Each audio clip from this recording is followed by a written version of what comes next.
नमस्कार. कधी विचार केलाय ऋतू बदलतो ना की आपल्या ताटातले पदार्थ पण लगेच बदलतात. बरोबर ना? म्हणजे कधी आंब्याचा मोहर दिसतो तर कधी थंडीतला तो गरमागरम हुरडा. निसर्गाचं आणि आपल्या जेवणाचं ना एक खूप घट्ट नातं आहे. आज आपण याच नात्याबद्दल आणि त्यातूनच जन्मलेल्या एका अद्भुत कलेबद्दल बोलणार आहोत. आहा, ताज्या फळांनी आणि भाज्यांनी भरलेला बाजार. काय रंगीबेरंगी आणि टवटवीत दिसतंय सगळं. खरंच हे दृश्य पाहून कोणाचंही मन अगदी प्रसन्न होऊन जाईल. पण एक मिनिट थांबा. हा ताजेपणा, हा रसरशीतपणा, तो किती काळ टिकतो? निसर्गाची ही सुंदर देणगी खरं तर खूप क्षणभंगूर आहे. तर मग चला निसर्गाच्या याच घड्याळाला जरा जवळून पाहूया. म्हणजे काही गोष्टी ठराविक वेळेलाच काम येतात आणि निसर्गाचं हे चक्र नक्कीच चालतं तरी कसं हे समजून घेऊ. हे बघा, आपल्या स्वयंपाकघरातच पाहूया. गहू, तांदूळ, डाळी हे सगळं आपल्याला वर्षभर सहज मिळतं, बरोबर? पण मग फळं आणि भाज्यांचं काय? ते मात्र खास हंगामातच येतात. आणि गंमत म्हणजे त्यांची जी खरी चव असते ना, ती सुद्धा त्याच काळातच लागते. म्हणजे गंमत बघा, मोसमी पदार्थांना जी गोष्ट खास बनवते तीच एक मोठं आव्हान सुद्धा आहे. कोणती गोष्ट? तर त्यांची ती सर्वोत्तम चव, जी फक्त आणि फक्त मर्यादित काळासाठीच आपल्याला मिळते. आणि येथेच खरी शर्यत सुरू होते, तीही काळाच्या विरोधातली. अन्न खराब होण्याची जी नैसर्गिक प्रक्रिया आहे ना, तीच ती समस्या आहे. आणि त्यावर आपल्याला एक हुशार उपाय शोधायचा आहे. मग साहजिकच एक प्रश्न येतो मनात की हंगाम संपल्यावर काय होतं? म्हणजे आंबे फक्त उन्हाळ्यातच येतात, मग त्यांची चव आपल्याला वर्षभर कशी काय मिळणार? कारण बघा, जर योग्य नियोजन नसेल तर निसर्गाचा हा खजिना फार काळ टिकत नाही. फळं, भाज्या, दूध यांसारखे पदार्थ खूप पटकन खराब होतात. आणि जर त्यांची योग्य काळजी घेतली नाही ना, तर त्यांची चव तर जातेच, पण पोषण मूल्यसुद्धा नष्ट होतात. पण या आव्हानावर आपल्या पूर्वजांनी खूप हुशारीने आणि अनुभवातून काही जबरदस्त उपाय शोधून काढले आहेत. आणि हीच आहे ती अन्न टिकवण्याची आपली पारंपरिक कला. मग उपाय काय? अगदी सोपा आणि प्रभावी. जे पदार्थ लवकर खराब होतात ना, त्यांना अशा स्वरूपात बदलायचं की ते वर्षभर टिकतील. नाशवंत पदार्थांना टिकवलेल्या पदार्थामध्ये बदलायचं. आणि खरं सांगायचं तर यातूनच आपल्या पूर्वजांची कल्पकता दिसून येते. अहो, आपल्याकडे कितीतरी पद्धती आहेत. लोणची घालणं, म्हणजे कैरीचं लोणचं आठवलं ना, मग वाळवणं, जसं की पापड, कुरडैया. मुरंबे बनवणं, तो आंब्याचा गोड मुरंबा.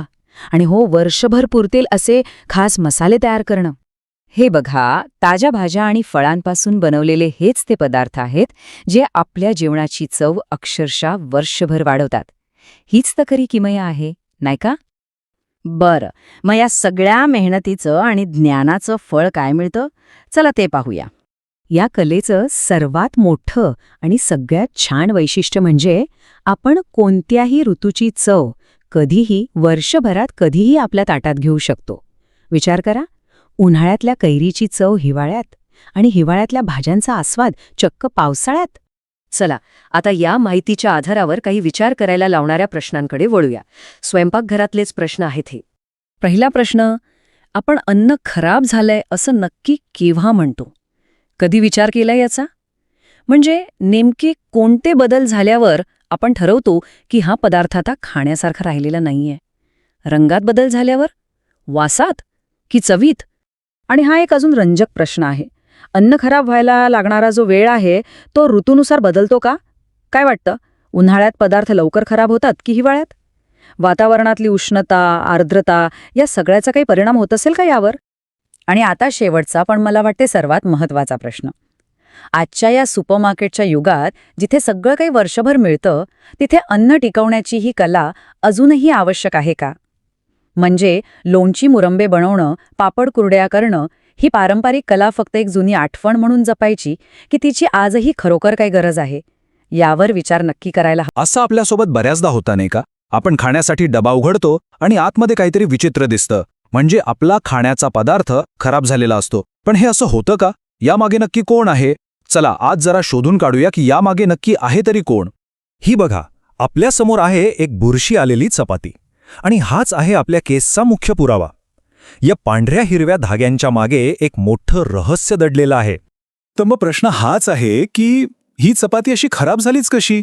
कोणती अदृश्य शक्ती आहे ह्यामागे जी आपलं अन्न असं खराब करते? चला तर या रहस्याचा छडा लावण्यासाठी आपण आपल्या तपासाची सुरुवात करूया. आणि त्यासाठी आपण एक छोटासा प्रयोग करणार आहोत. यामागचं कारण शोधायला विज्ञान आपल्याला मदत करतं. मग चला विज्ञानाच्याच मदतीने या गुन्हेगाराला पकडूया. तर आपण काय केलंय बघा, एका चपातीचे 3 तुकडे घेतलेत. पहिला तुकडा ठेवलाय एका कोरड्या बंद डब्यात, दुसरा तुकडा थोडा गरम आणि ओलसर करून एका दुसऱ्या बंद डब्यात ठेवलाय, आणि तिसरा तुकडा तो थेट गेलाय फ्रीजमध्ये. म्हणजे प्रत्येक तुकडा आता एका वेगळ्या वातावरणात आहे. आता विचार करा, यातल्या कुठल्या तुकड्यावर सगळ्यात आधी बुरशी येईल? जो कोरडा आहे त्यावर, की जो ओलसर आहे त्यावर, की जो फ्रीजमध्ये थंडीत ठेवलाय त्यावर? काय अंदाज आहे? चला, आता वेळ झालीये आपल्या प्रयोगाचा निकाल बघण्याची. बघूया तरी आपल्या तपासात काय सापडलंय आणि तो खरा गुन्हेगार कोण आहे. 2 दिवस झाले आहेत आणि आता ती वेळ आलीये. चला, डबे उघडून बघूया की आतमध्ये काय घडलंय. अरे वा, हे बघा, जी कोरडी चपाती होती आणि जी फ्रीजमध्ये होती त्यांचं काहीही बिघडलेलं नाही. त्या अगदी जशाच्या तशा आहेत. पण जी गरम आणि ओलसर चपाती होती तिच्यावर मात्र पांढऱ्या कापसासारख्या धाग्यांचं एक जाळं तयार झालंय. म्हणजे ती पूर्णपणे खराब झाली आहे. तर आता सगळं स्पष्ट झालंय. हा जो कापसासारखा थर दिसतोय ना, हाच आहे आपला गुन्हेगार. याला आपण बुरशी म्हणतो, जो एक प्रकारचा सूक्ष्मजीव आहे. पण मग हे सूक्ष्मजीव म्हणजे नेमकं काय? सोप्या भाषेत सांगायचं तर हे इतके छोटे जीव आहेत की ते आपल्याला साध्या डोळ्यांनी दिसूच शकत नाहीत, पण ते आपल्या आजूबाजूला सगळीकडे असतात. हवेत, पाण्यात, मातीत, अगदी प्रत्येक ठिकाणी. ठीक आहे, म्हणजे गुन्हेगार कोण आहे हे तर आपल्याला कळालं, पण तो आपलं काम करतो तरी कसं? आता आपण त्याच्या कामाची पद्धत म्हणजेच अन्न खराब होण्यामागचं विज्ञान समजून घेऊया. हे बघा, या सूक्ष्मजीवांना वाढण्यासाठी ना 3 गोष्टी लागतात. पहिली गोष्ट म्हणजे अन्न, जे त्यांना आपल्या चपातीतून मिळालं. दुसरी गोष्ट म्हणजे ओलावा, म्हणजे पाणी. आणि तिसरी आणि सगळ्यात महत्त्वाची गोष्ट म्हणजे उबदारपणा. आपल्या प्रयोगातल्या त्या ओलसर चपातीला या तिन्ही गोष्टी अगदी आयत्या मिळाल्या. आणि बघा काय झालं. तर मग यावरचा उपाय एकदम सरळ आहे. जर आपल्याला अन्न खराब होण्यापासून वाचवायचं असेल तर या 3 गोष्टींपैकी अन्न, ओलावा आणि उबदारपणा कोणतीही एक गोष्ट त्यांना मिळू द्यायची नाही. आणि आपण कळत नकळत हेच तर करत असतो. आपण जेव्हा फ्रीजमध्ये काही ठेवतो तेव्हा आपण उबदारपणा काढून टाकतो. पापड किंवा वाळवणाचे पदार्थ बनवताना आपण त्यातला ओलावा काढून टाकतो. आणि दूध तापवतो तेव्हा तर आपण उष्णतेने या सूक्ष्मजीवांनाच मारून टाकतो. त्यामुळे त्यांची वाढच थांबते. चला, तर आता आपण या सगळ्या तपासाच्या शेवटाकडे आलो आहोत. आपण जे काही शिकलो त्याचा एकदा आढावा घेऊया आणि एका इंटरेस्टिंग प्रश्नासोबत थांबूया. म्हणजे बघा, एका साध्या खराब झालेल्या चपातीच्या तुकड्यापासून सुरू झालेला हा प्रवास आपल्याला थेट सूक्ष्मजीवांच्या जगात घेऊन गेला. आता आपल्याला कळलंय की अन्न का खराब होतं आणि ते टिकवण्यासाठी आपण काय करू शकतो. पण एक गोष्ट लक्षात ठेवणं महत्त्वाचं आहे. सगळेच सूक्ष्मजीव काही वाईट नसतात. काही आपल्यासाठी खूप उपयोगी असतात, तर काही अर्थातच हानिकारक असतात आणि आजारपणाला कारण ठरतात. एक विचार करा, ज्या सूक्ष्मजीवांमुळे अन्न खराब होतं त्यापैकीच काही सूक्ष्मजीव नसतील तर आपलं आवडतं दही किंवा इडली डोसा किंवा अगदी पाव ब्रेड सुद्धा बनणार नाही. म्हणजे सूक्ष्मजीवांचं हे जग खरंच किती अजब आहे, नाही का? नमस्कार मंडळी. अन्न ताजं ठेवण्यामागचं विज्ञान काय आहे हे समजून घेण्यासाठीच्या या खास भागात सगळ्यांचं स्वागत. आपण रोज जे जेवण जेवतो ते पदार्थ जास्त काळ टिकतात तरी कसे, यामागचं जे शास्त्र आहे ना, ते आज आपण एकदम सोप्या भाषेत समजून घेणार आहोत. बरं, सगळ्यात आधी एक अगदी साधा प्रश्न. कधी विचार केलाय का की आईने एवढ्या प्रेमाने बनवलेला पदार्थ असो किंवा बाजारातून आणलेली ताजी ताजी फळं असोत, काही दिवसांतच ती खराब का होतात? असं नेमकं काय होत असेल? चला तर मग ह्याच प्रश्नाचं उत्तर शोधायला सुरुवात करूया. तर गंमत अशी आहे की या सगळ्या मागे आहेत काही अदृश्य शत्रू. हो, अगदी बरोबर. हे शत्रू इतके लहान आहेत की ते आपल्याला साध्या डोळ्यांनी दिसूच शकत नाहीत, पण ते आपल्या आजूबाजूला म्हणजे हवेत, पाण्यात, अगदी सगळीकडे पसरलेले असतात. आणि ह्या अदृश्य शत्रूंनाच आपण म्हणतो सूक्ष्मजीव. हे म्हणजे छोटे छोटे सजीव जे आपल्या अन्नावर मस्त वाढतात आणि आपलं अन्न खराब करून टाकतात. म्हणजे अन्न खराब होण्याचं जे मूळ कारण आहे ना, ते हे सूक्ष्मजीवच आहेत. आता बघा, कोणत्याही शत्रूला हरवायचं असेल तर त्याची कमजोरी काय आहे हे आधी माहीत करून घ्यायला पाहिजे, बरोबर? मग ह्या सूक्ष्मजीवांना हरवण्यासाठी आधी आपण हे समजून घेऊया की त्यांना जगण्यासाठी नेमकं लागतं तरी काय. तर ह्या सूक्ष्मजीवांना वाढण्यासाठी ना फक्त 3 मुख्य गोष्टी लागतात. कोणत्या?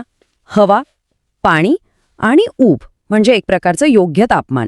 ह्या 3 गोष्टी त्यांना मिळाल्या ना की बस, त्यांची वाढ इतक्या झपाट्याने होते की आपलं अन्न बघता बघता खराब व्हायला लागतं. म्हणूनच अन्न टिकवण्याचा सगळ्यात महत्त्वाचा आणि सोपा नियम काय? तर ह्या सूक्ष्मजीवांना त्यांच्या ह्या 3 आवडत्या गोष्टींपासून दूर ठेवणं. म्हणजे जर त्यांना हवा, पाणी किंवा त्यांना हवी असलेली ऊब मिळालीच नाही तर ते वाढूच शकणार नाहीत आणि आपलं अन्न ते एकदम सुरक्षित राहील. सोपं आहे की नाही? चला तर मग बघूया आपली पहिली रणनीती. आपण तापमानाचा वापर एक शस्त्र म्हणून कसा करू शकतो ते पाहूया.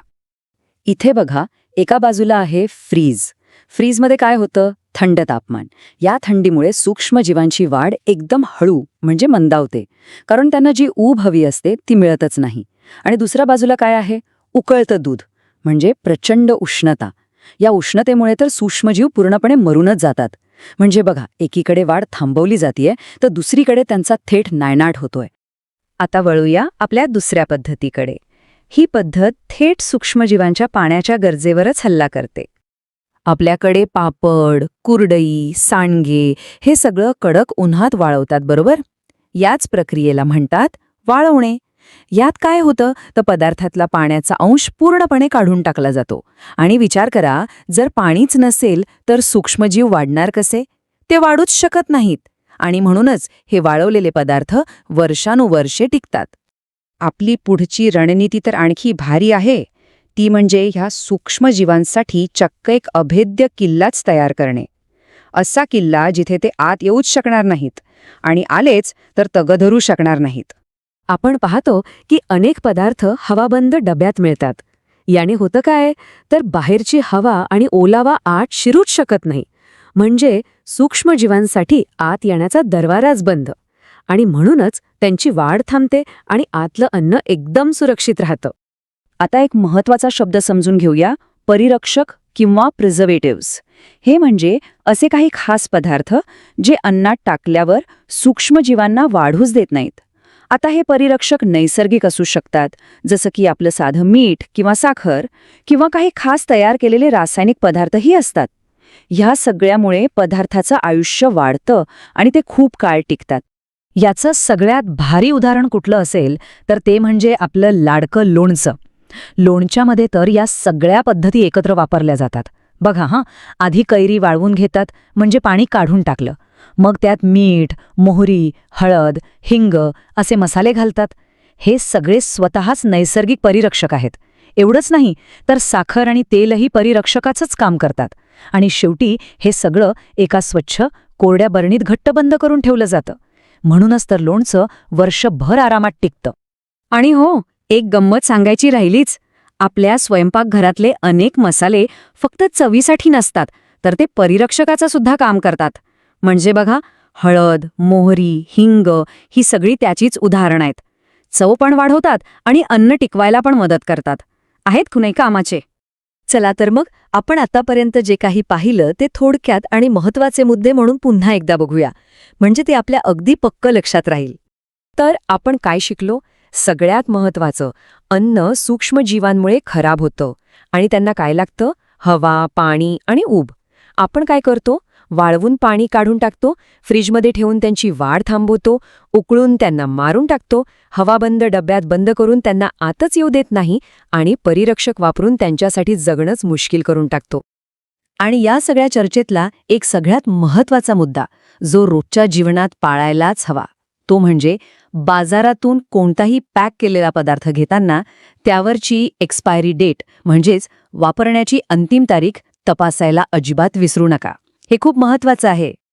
तर मग आता ही सगळी माहिती मिळाल्यानंतर एक काम करा, जरा आपल्या स्वयंपाकघरात एक नजर टाका आणि आठवून बघा, आज तिथे अन्न टिकवण्याची यापैकी कोणती पद्धत वापरली गेली? दूध तापवलं का? भाज्या फ्रीजमध्ये ठेवल्यात का?